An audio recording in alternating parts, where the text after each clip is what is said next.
पर मुझे आर्मी मेरे मन में नहीं भाई, क्योंकि जी। मैं कुछ जीवन में करना चाहता था और आर्मी में जो है कोई कंस्ट्रक्टिव काम आदमी नहीं कर सकता, तो मैंने फिर आर्मी छोड़ी। और जब आप आर्मी में गए तो कौन सी क्लास पास होके गए थे? मैं मैट्रिक ही पास की हुई ओके। थी और उसमें फिर मैंने प्राइवेटली मैंने पढ़ा और मैंने ग्रेजुएशन के साथ फिर एमए फर्स्ट ईयर भी किया। विश्व स्तर पर जो है धरती का तापमान बढ़ रहा है और जी। पर्यावरण एक बहुत बड़ी समस्या जो है विश्व के स्तर पर जो है खड़ी हुई है। तो हमें ऐसा लगता है कि इसमें हर नागरिक की जिम्मेवारी है कि वो जी। पर्यावरण को सुरक्षित करने में जो है अपना योगदान दे। हिमाचल में हम रोजगार की जब बात करते हैं तो हम 3-4 जो मुख्य तरीके हैं, कृषि है, बागवानी है, पशुपालन है, कि हमारी जो आर्थिक नीतियां हैं वो इस तरीके से हैं कि गरीब गरीब होता जा रहा है, अमीर जो है अमीर होता जा रहा है। नमस्कार साथियों, आप देख रहे हैं समता मार्ग। मैं आपकी साथी संजना सोशलिस्ट पॉडकास्ट के एपिसोड में आज हमारे साथ एक ऐसे शख्सियत जुड़े हैं जो हिमाचल प्रदेश से हैं और इन्होंने अपना जीवन गांव, सेना, शासन, प्रशासन और राजनीति और इसके साथ जन आंदोलनों और पर्यावरण में बहुत संघर्ष भरा जीवन रहा इनका। हिमाचल प्रदेश के कांगड़ा के जुनोट गांव से निकलकर ये भारतीय सेना के क्लर्क रहे। फिर इन्होंने हिमाचल के फॉरेस्ट सर्विस के वरिष्ठ अधिकारी भी रहे हैं और उसके बाद इन्होंने स्वतंत्र यानी कि इंडिपेंडेंट राजनीति चुनी। इसके साथ ये आम आदमी पार्टी के साथ जुड़े और स्वराज अभियान के साथ जुड़े रहे। हमारे साथ हैं आज अशोक कमल जी जो हिमाचल प्रदेश से हैं। आज हम उनसे बातचीत करते हैं। इनकी बातचीत से हम देखेंगे कि इनका क्या समर्पण है और राजनीति में और विचारों में। तो सर, आप थोड़ा सा बताइए अपने गांव के बारे में। आप हिमाचल प्रदेश से आते हैं तो आपकी शुरुआती शिक्षा क्या रही और प्रकृति और आपका रिश्ता, पर्यावरण और आपका रिश्ता कैसा रहा वहाँ का, और आपकी शैक्षिक जीवन बचपन का कैसा रहा आपका वहाँ, उसके बारे में थोड़ा बताइए। मैं हिमाचल प्रदेश के एक छोटे से गांव जुनाट, जिला कांगड़ा का रहने वाला हूं और मेरी शिक्षा जो है गांव के स्कूल से शुरू हुई, जो कि 1965 में मैं पहली क्लास में शुरुआत की। तो उस समय वहाँ पर एक अच्छा स्कूल था और 3 टीचर थे और मेरी अच्छी शिक्षा वहाँ हुई। और जब मैं हाई स्कूल है तो वो भी हमारे घर से 2 किलोमीटर की दूरी पर था और वहाँ भी सभी सब्जेक्ट के टीचर थे और अच्छे क्वालिफाइड टीचर थे और मैंने वहाँ से मैट्रिक की। 1 साल फिर मैं आगे कंटिन्यू नहीं कर पाया अपनी शिक्षा कॉलेज की जी। और मैं 1 साल फिर जॉब के लिए जो है इधर उधर घूमा और अंत में जो है मेरी आर्मी में सिलेक्शन हुई और मैं जो है इंडियन आर्मी में जो है एक क्लर्क के पद पर जो है मैं सिलेक्शन होने के बाद वहाँ ट्रेनिंग की और 7 साल मैंने वहाँ जॉब की। पर मुझे आर्मी जो है मेरे मन में नहीं भाई, क्योंकि मैं कुछ जीवन में करना चाहता था और आर्मी में जो है कोई कंस्ट्रक्टिव काम आदमी नहीं कर सकता, तो मैंने फिर आर्मी छोड़ी और आईएएस बनने की मैं ख्वाहिश से वहाँ से छोड़ के जो है आगे की पढ़ाई मैंने, क्योंकि मैंने आर्मी में ही ग्रेजुएशन कर ली थी प्राइवेटली और फिर तो मैंने सर, आपने आर्मी में ग्रेजुएशन की, तो जब आप आर्मी में गए तो कौन सी क्लास पास होके गए थे? मैं मैट्रिक ही पास की हुई थी और उसमें फिर मैंने प्राइवेटली मैंने पढ़ा और मैंने ग्रेजुएशन के साथ फिर एमए फर्स्ट ईयर भी किया, पर बीच में फिर मैंने नौकरी छोड़ी।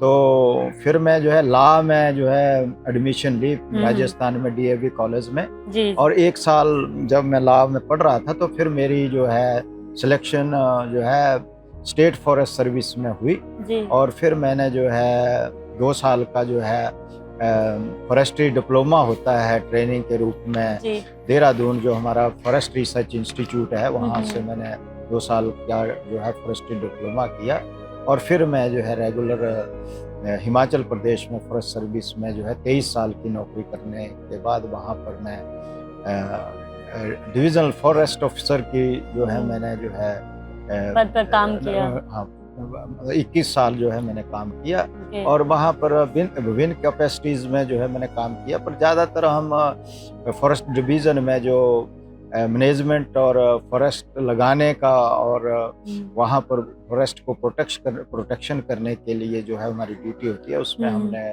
उसको निभाया। अलग अलग 3-4 डिवीज़नों में मैंने काम किया। जी। तो काम करते हुए तो आपने बताया आपने इतना जॉब किया, जब आप आर्मी की बात कर रहे हैं शुरू में ही कि मैट्रिक पास करने के बाद, तो वो आपको क्यों लगा कि आर्मी में जाना चाहिए और कैसे गए आप आर्मी में, थोड़ा सा वो बताइए। एक्चुअली जब मैं मैट्रिक की तो मुझे आर्मी का थोड़ा चार्म नज़र आता था और मुझे सर्विस की भी ज़रूरत थी, क्योंकि लाइवलीहुड के लिए भी आदमी जॉब ज्वाइन करता है। तो आर्मी में एक अच्छा इंस्टीट्यूट लगा, तो मैं आर्मी में गया। वहाँ अफसर बनने के चांसेस थे, मुझे आइडिया था, तो मैंने कोशिश तो वहाँ की। पर फिर बीच में मुझे ऐसा लगा कि आर्मी का जो काम है वो मेरे इंटरेस्ट के मुताबिक नहीं। ओके बाद में आपको लगा? मुझे लगा और फिर मैंने छोड़ी और फिर मैं जो है सिविल सर्विसेज की तरफ से ध्यान कर रहा था, तो मैं सिविल सर्विस के लिए मैंने वहाँ ज्वाइन कर। तो सर आपने 1984 से 2007 तक आपने हिमाचल फॉरेस्ट में जॉब किया, तो आपने ये जॉब क्यों छोड़ा, मतलब वो क्या कारण थे जो ये नौकरी छोड़ने का आपने फैसला लिया? शुरू से ही ना मेरा रुझान जो है राजनीति की तरफ था। और जब मैंने आर्मी छोड़ के फॉरेस्ट डिपार्टमेंट ज्वाइन किया तो मेरा एक टारगेट था कि मैं 20-25 साल जो है मैं नौकरी करूँगा और फिर मैं जो है राजनीति में जो है मुझे शौक भी था और मैं चाहता था कि एक राजनीति में रहते हुए हम समाज को एक सही लोकतांत्रिक व्यवस्था की तरफ हम ले जा सकते हैं। कुछ जब मैं आर्मी में भी था और फॉरेस्ट डिपार्टमेंट में भी था तो मुझे लगता था कि जो हमारे राजनीतिक नेतृत्व है वो कुछ हमारे लोकतांत्रिक व्यवस्था के मुताबिक काम नहीं कर रहा है। तो हम लोकतांत्रिक व्यवस्था के मुताबिक और एक पारदर्शी और जवाबदेह राजनीति की बात करते थे। तो मैंने सोचा कि हम खुद जो है इसमें कूदें और खुद एक जो है हम मॉडल बने, उदाहरण बने। तो उसके लिए हमने जो है नौकरी छोड़ी और राजनीति ज्वाइन कर। तो राजनीति ज्वाइन किया आपने, तो थोड़ा मतलब कैसे ज्वाइन किया आपने? इंडिपेंडेंट किसी पार्टी के साथ, तो उसके बारे में आप एक्चुअली 2007 में जब मैंने नौकरी छोड़ी तो हिमाचल विधानसभा के चुनाव थे, तो उसके लिए ही मैंने छोड़ी थी। तो मैं जो है क्योंकि किसी पार्टी का मैं हिस्सा नहीं था तो फिर मैंने सोचा कि एक आज़ाद उम्मीदवार के रूप में जो है आदमी भी राजनीति कर सकता है। तो मैं राजनीति में एक आज़ाद उम्मीदवार के रूप में जो है मैं चुनाव में 2007 में उसको लड़ा मैंने और मुझे ख्याति भी मिली, मुझे वोट भी ठीक मिले। जरूर है कि मैं जीत नहीं पाया। और फिर 2009 में क्योंकि वहाँ पर ऐसे हालात बने कि उपचुनाव भी हुआ, तो फिर मैंने उपचुनाव भी 2009 का एज ए आज़ाद उम्मीदवार लड़ा, परंतु मैं लोगों के साथ काम करता रहा। स्वच्छता अभियान में मैंने उस टाइम काम किया। और उसके बाद में फिर 2012 का जो है हमारी कंस्टिट्यूंसी फतेहपुर जो उस टाइम ज्वाली थी, तो वहाँ से भी मैंने फिर आज़ाद उम्मीदवार 2012 विधानसभा चुनाव जो आम चुनाव हुए उसमें लड़ा। फिर 2017 का भी जो है आम चुनाव में मैंने जो है आज़ाद उम्मीदवार लड़ा। फिर हालात ऐसे बने कि 2021 में हमारे यहाँ फिर उपचुनाव हुआ, तो उसको भी मैंने उपचुनाव में आज़ाद उम्मीदवार के रूप में लड़ा। उस टाइम तो मैं स्वराज इंडिया पार्टी का हिस्सा भी था, परंतु क्योंकि पार्टी चुनाव नहीं लड़ रही थी तो मैं आज़ाद उम्मीदवार के रूप में चुनाव लड़ा। फिर 2022 का जो है चुनाव था उसमें भी मैंने जो है आज़ाद उम्मीदवार के रूप में लड़ा। और अब विधानसभा 27 का चुनाव है, तो मैं मैदान में हूँ और लोगों की निगाह में भी हूँ और मैं लगातार लोगों के साथ काम कर रहा हूँ। उसमें लोगों को खेती के लिए, पर्यावरण के लिए और स्वच्छता के लिए और बाकी भी कई मुद्दे हैं, किसान का मुद्दा है, मजदूर का मुद्दा है, तो उसके लिए हम लोगों के साथ उनके रोज़मर्रा की ज़िंदगी के साथ जुड़े हुए हैं। तो 2027 के चुनाव के लिए भी मैं तैयार हूँ। तो देखते हैं क्या। तो आपने काफ़ी बताया कि कैसे आप एक आर्मी से निकल के फिर एक पर्यावरण में गए तो आप थोड़ा पर्यावरण और आपके जीवन में क्या, पर्यावरण को कैसे लेते हैं आप अपने जीवन में, वहाँ के हिमाचल प्रदेश की चीज़ों को देख के भी, और आज जो इंडिया में पर्यावरण की स्थिति बनी है उसको कैसे आप थोड़ा सा, क्योंकि आपका एक अभी राजनीति दायरा चल रहा है, राजनीति में जाने का है, लेकिन थोड़ा पर्यावरण के बारे में, क्योंकि आप एक अच्छे पोस्ट पर रहे हैं पर्यावरण के उसमें, तो वो पर्यावरण को और आज के पर्यावरण को कैसे आप थोड़ा देखते हैं उसके बारे में जरूर एक्चुअली विश्व स्तर पर जो है धरती का तापमान बढ़ रहा है और जी। पर्यावरण एक बहुत बड़ी समस्या जो है विश्व के स्तर पर जो है खड़ी हुई है। तो हमें ऐसा लगता है कि इसमें हर नागरिक की जिम्मेवारी है कि वो जी। पर्यावरण को संरक्षित करने में जो है अपना योगदान दे।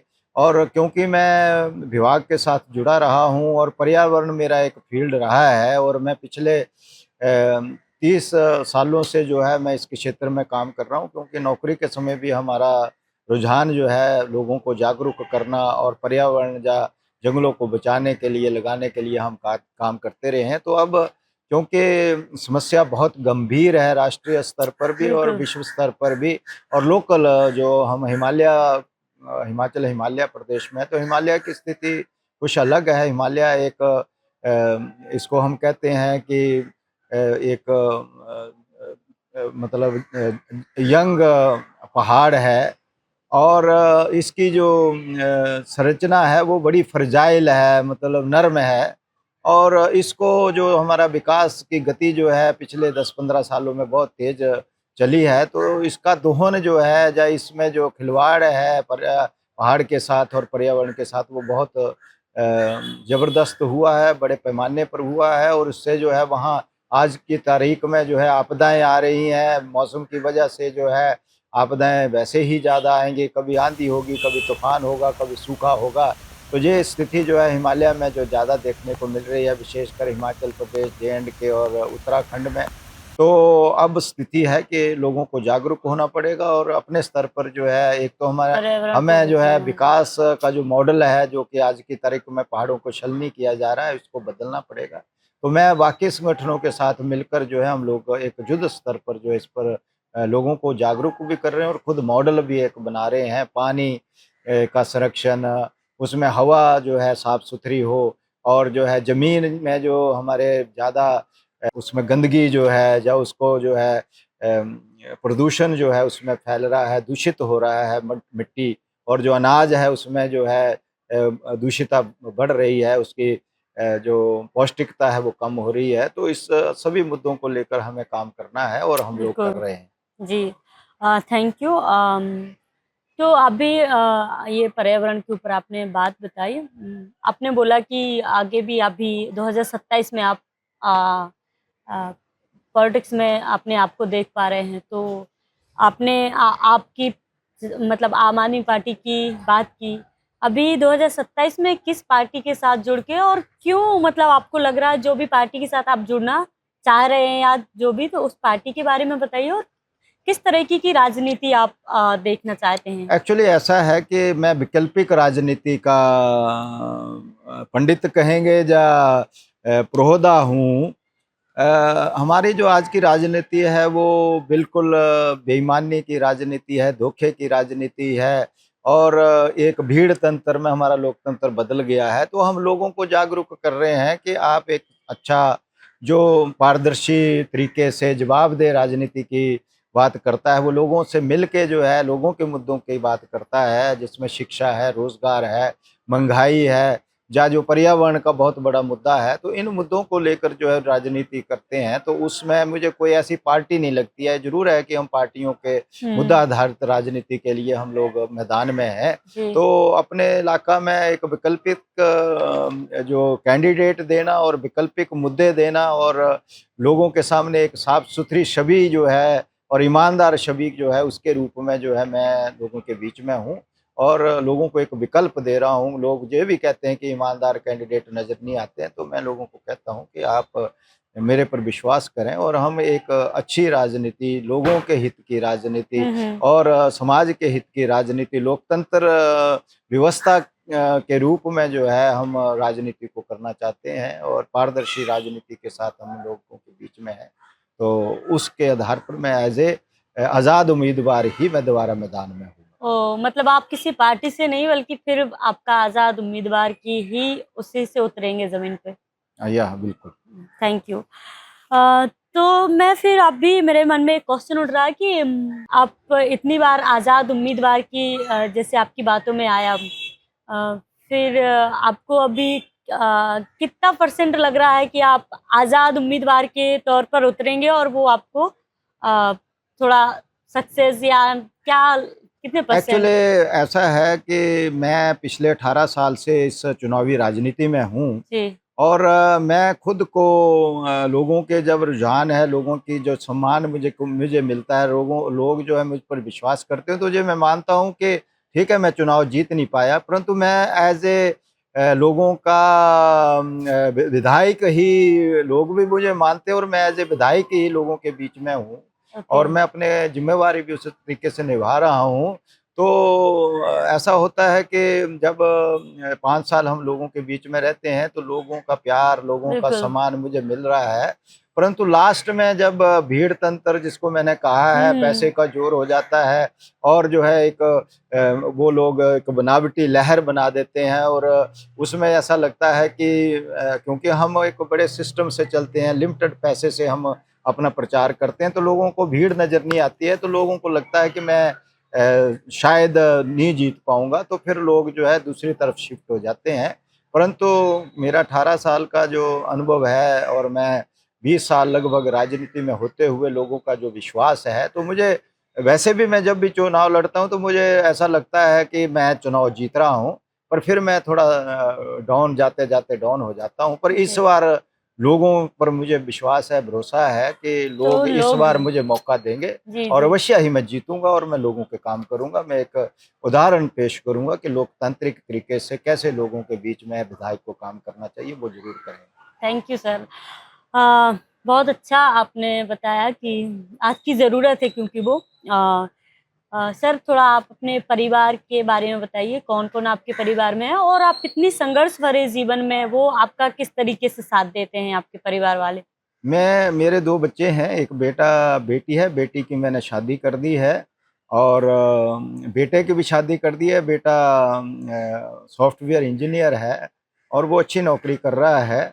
बेटी भी असिस्टेंट प्रोफ़ेसर है वेटरनरी कॉलेज पालमपुर यूनिवर्सिटी में। दामाद भी मेरा वेटरनरी ऑफ़िसर है और मेरी वाइफ़ जो है वैसे वो हाउसवाइफ़ है। हुँ, हुँ। परंतु मेरा राजनीति में भी और जो हम लोग एक सोशल काम करते हैं तो मेरा बखूबी साथ निभाती हैं। हमारा एक संस्था है स्वर्ग सोसाइटी करके, तो हम पब्लिक में जो है उसके माध्यम से भी काम करते हैं, तो वो उसकी अध्यक्ष हैं और हमारा एक अच्छा हँसता-खेलता परिवार है और हम सब मिलके जो है बच्चों का भी पूरा साथ है और हम सब मिलके जो है समाज सेवा में लगे हैं, पर्यावरण की बेहतरी के लिए और लोकतांत्रिक राष्ट्र निर्माण के लिए हम जो है काम कर रहे हैं और लोगों को जागरूक कर रहे हैं और हमें भरोसा है कि लोग जो है जागरूक होंगे, अच्छी राजनीति, अच्छा देश, अच्छा प्रदेश और हमारा जो वातावरण है वो बढ़िया होगा ताकि हम स्वर्ग जो है धरती पर लाने की बात करते हैं, तो लोग अच्छे जीवन जिएँगे दो और धरती एक पे। सौहार्दपूर्ण जो है परिवेश होगा, ऐसा हम लोग मानते हैं। जी, थैंक यू सर। तो सर आपने पर्यावरण की काफ़ी बात की और तो आपने अपने जीवन में ब्यास नदी को समर्पित किया है, कुछ आपके जीवन के कुछ पल। तो वो कहाँ से आया? वो मोटिवेशन कहाँ से मिला आपको कि इसके ऊपर काम करना चाहिए?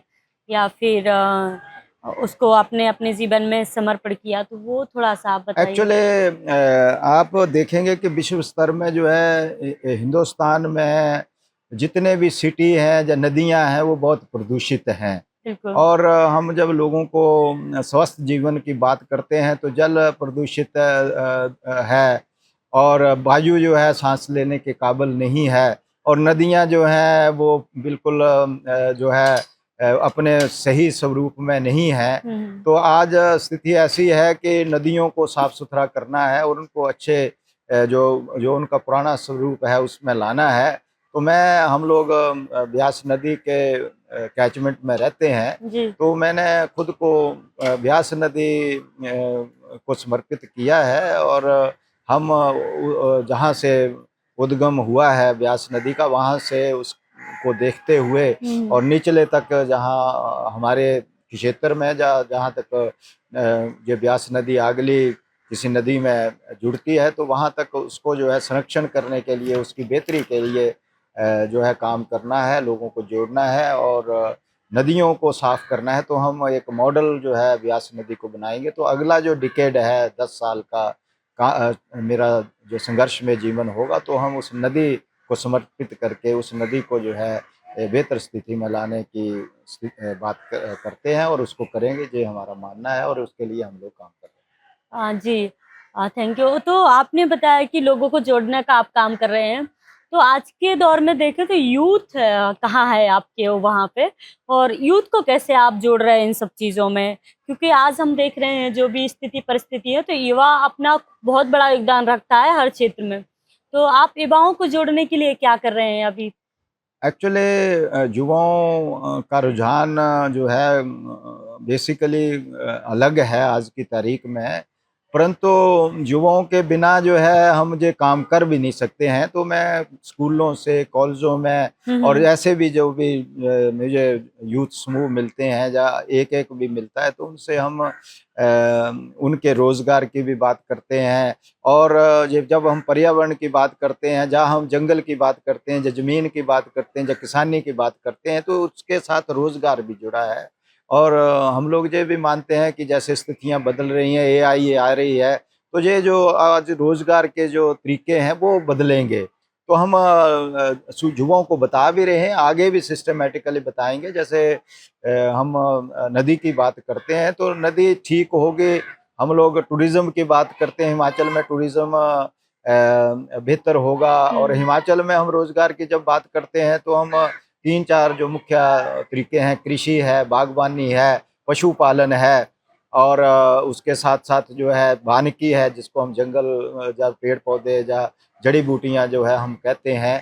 तो और जो पर्यटन है, तो उससे जो है रोजगार अच्छा होगा। तो हम युवाओं को जब पर्यटन की बात करेंगे, जब कृषि की बात करेंगे, बागवानी की बात करेंगे, तो वहाँ जल अच्छा होगा, पर्यावरण अच्छा होगा और ज़्यादा बाढ़ नहीं आएगी और ज़्यादा जो है उथल पुथल नहीं होगी। तो लोगों को जो है, जैसे हम बागवानी में 5,000 करोड़ की जो है हिमाचल की इकोनॉमी है, तो उसको हम 5,000 से 10,000 करोड़ में भी ले जा सकते हैं। और भी कई फल उसमें एप्पल के सोए हम लोग उगा सकते हैं।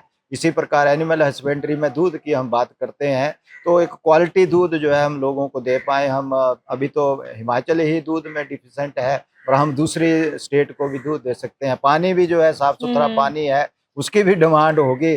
तो हम दिल्ली तक जो है बेहतर पानी की, या पंजाब और हरियाणा में बेहतर पानी और बढ़िया जो है पर्यावरण होगा, तो जो है लोग भी आएंगे, स्वास्थ्य को ठीक करने के लिए भी लोग आएंगे। तो उसके लिए जो है हम लोग माहौल बनाएंगे और बच्चों को रोजगार मिलेगा और बच्चों को साथ बच्चे जोड़ेंगे और जुड़ेंगे। बच्चे जुड़ेंगे हमारे साथ। जी, थैंक यू।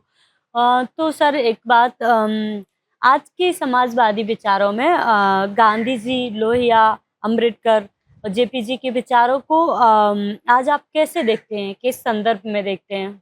देख, आपने बड़ा अच्छा प्रश्न किया जे, क्योंकि आज की जो राजनीति है दुर्भाग्य से हिंदुस्तान में जो है उल्टी दिशा में जा रही है। हम लोग लोकतांत्रिक राष्ट्र की बात करते रहे। हमारे जो संविधान है उसमें समाज धर्मनिरपेक्ष और समाजवाद की बात हुई है। और हम लोग जो है आज इस स्थिति में हो गए हैं कि हमारी जो आर्थिक नीतियां हैं वो इस तरीके से हैं कि गरीब गरीब होता जा रहा है, अमीर जो है अमीर होता जा रहा है। जो उसका डिफरेंस है, उसकी जो अजीब जो उसका आमदन है उसमें बहुत ज़्यादा हो गया है। तो आज जो है महात्मा गांधी पहले से ज़्यादा प्रासंगिक हो गए हैं। अनरेस्ट है, पूरे वर्ल्ड में भी है, मतलब हिंदुस्तान में भी है और हमारे प्रदेशों में भी। जैसे जो हिंदू मुस्लिम का झगड़ा है, तो हम लोग सौहार्द की बात करते हैं, समाजवाद की बात करते हैं। तो आज जैसे महात्मा गांधी जी बहुत ही प्रासंगिक हैं, उसी प्रकार अम्बेडकर जी जो दलितों की बात करते हैं, क्योंकि समता जो है, समानता और स्वतंत्रता जो है हमारे संविधान का जो है मूलभूत वो है ढांचे में है। और इक्वलिटी की हम और जैसे जस्टिस की हम बात करते हैं, तो ये जितने भी आपने विभूतियाँ बताई हैं उनके मार्ग पर हम लोग चलेंगे। लोहिया जी की जैसे आपने बात की है, जयप्रकाश जी की बात की है, संपूर्ण क्रांति की वो बात करते हैं, तो हम लोकतांत्रिक राष्ट्र निर्माण जब भारत जोड़ो अभियान के साथ जुड़ के जो है हम इस तरफ आगे बढ़ रहे हैं और एक बेहतर जो है हमारा लोकतंत्र हो, एक पारदर्शी राजनीति हो और समाज में जो विषमता है या जो एक नफरत का माहौल है ये ना होते हुए एक हम अच्छे तरीके से आगे बढ़ें, युवा भी आगे बढ़ें, सबको रोजगार मिले और जो है हर तरफ शांति हो और जो है हम सब मिलके जो है पूरे भारतवर्ष को आगे ले जाएं और हमारा जो देश है वो आगे बढ़े, उन्नति करे। हम जैसे आज हम चौथी अर्थव्यवस्था की बात करते हैं, उसमें अभी कमी है, तो हम हमारा जितने 140 करोड़ लोग हैं वो सारे जो मजबूती से आगे बढ़ें और एक वैज्ञानिक सोच रखें और समाज तरफ और धर्मनिरपेक्षता के रास्ते पर चलते हुए लोग यदि हम आगे बढ़ें तो हमारा भारत जो है एक बहुत बढ़िया जो है देश होगा और हम लोग जो है बाकी देशों की तरह जो है एक बेहतर लोगों को जो है जीवन भी दे पाएंगे और अच्छा जो है वातावरण होगा, तो उसकी तरफ हम जा रहे हैं। Thank you. तो सर आप युवाओं की बात की थी, तो मैं चाहूंगी आज के युवाओं के लिए आप क्या अपील करना चाहेंगे इस वीडियो के माध्यम से, ताकि ये मैसेज आपका युवाओं के पास जाए और उस अपील से आपको सुने और आज के दौर में जो चीजें चल रही हैं तो वो सीधी और ईमानदारी जो एक बात करते हैं उसकी अपील जरूर कीजिए युवाओं को। हम लोग ये चाहते हैं कि युवा जो है हमारा अतीत जो अच्छा रहा है उसकी जो भ्रांतियां समाज में आ रही उसको उससे गुमराह ना हो और जो हमारे लोगों ने संविधान चुना था जिसमें समानता की बात थी और जिसमें सभी को साथ लेकर सर्वधर्म की बात हम लोग करते हैं, तो युवा